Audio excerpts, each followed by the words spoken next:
Hello ladies and gentlemen, my name is RemovableSanity and today I am reviewing Mechwarrior 5 Heroes of the Inner Sphere DLC, developed and published by Piranha Games. So what is Mechwarrior 5 Heroes of the Inner Sphere DLC about? Before I tell you, I'd just like to let you know that I don't often review DLC, as what can you say about added content than discussing the content in question?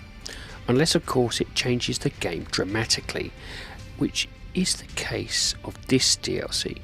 Well, at least I feel it does. Mechwarrior 5's premise is that you are a mercenary whose father has been murdered, and it's your task to right that wrong. But before you do so, you need to gain funds by completing jobs using your hulking metal death dealers called mechs.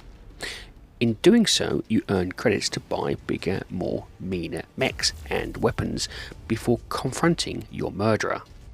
The DLC now expands on that with a new career mode that focuses on solely being an open-ended mercenary experience.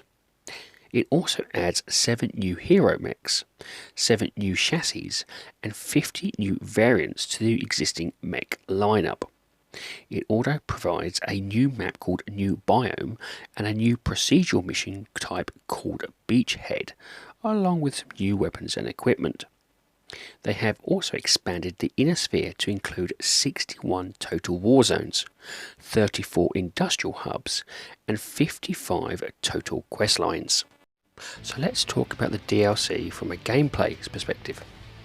One of the biggest issues with the main game was the procedural missions lacked enough variety and felt too grindy when moving through their limited story missions, with some players just preferring to do their own thing rather than follow the story.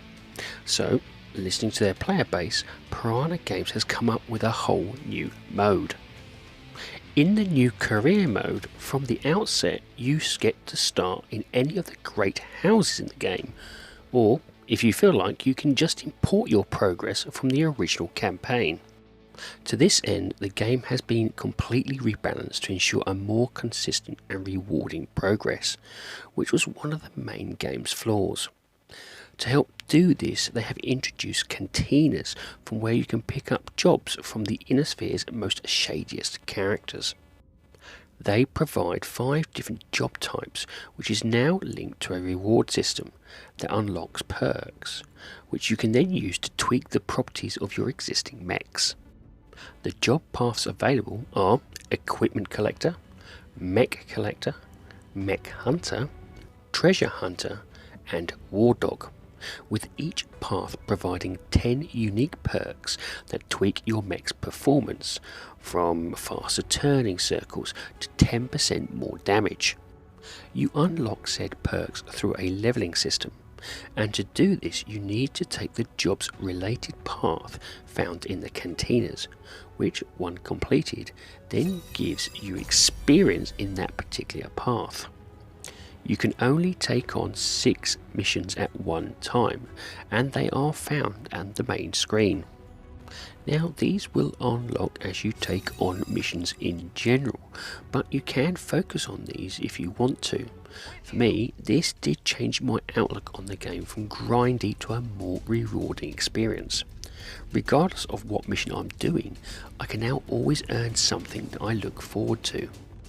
Now, some of you may think that this has promptly killed said main campaign, but these career paths work in both the original campaign and its new career mode. Another gripe players were having was the lack of interesting quest lines than the usual procedural generated ones gave. Whilst these are fun, the story-based missions just seem to ramp up that tension and player engagement to make it so much better. So, again, listening to their player base, another 55 personal quest lines have been added for all to enjoy.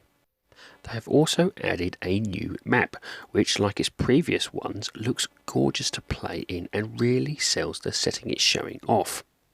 A new procedural generated mission type has also been added, which, whilst fun, is in essence just a base attacking mission with added artillery strikes you now need to avoid/destroy. However, the big question on mech lovers' lips, though, are the new hero types that have been added. They are the Archer, Corsair, Dragon, King Crab, Orion, Rifleman and Victor. Whilst great to have, I do think more different types are still sorely needed.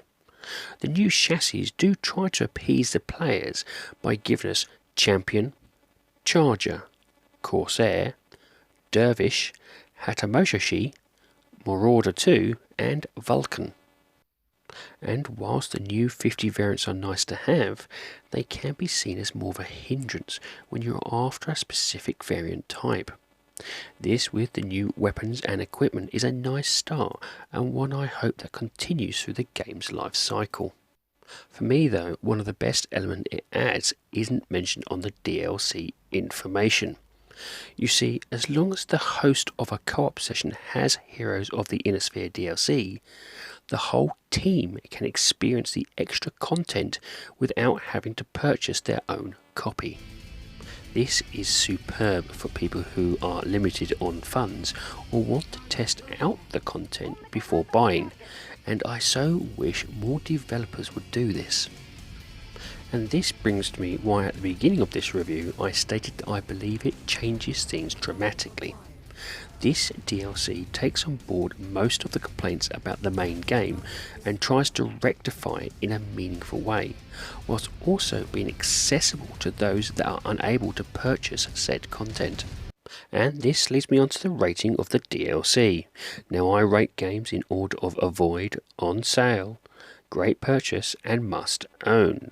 My rating for the Heroes of the Inner Sphere DLC is a great purchase. It manages to upgrade the main gaming experience in a way that's approachable and accessible, whilst ensuring the player feels rewarded for playing the game. Whilst not perfect, it does enough to warrant a purchase, and if you are solely a co-op player, allows you the option to band together with your team under one price.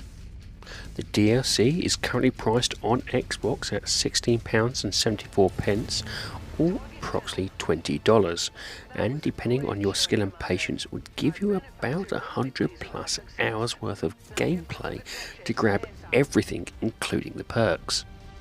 If you don't own Mechwarrior 5, I would fully recommend purchasing the main game and this DLC together, as this really does upgrade the whole experience in such a good way. For those that have the main game already, why not jump into a mate's game who has it and see for yourself if you are unsure. Well, ladies and gentlemen, that's it. I do hope you like this review, and if you do, please like, share and subscribe if you so wish. And if you would like to put some notes or even just a comment in the comment section, I do like reading them. Anyway, have a great time gaming, and I'll see you all again soon.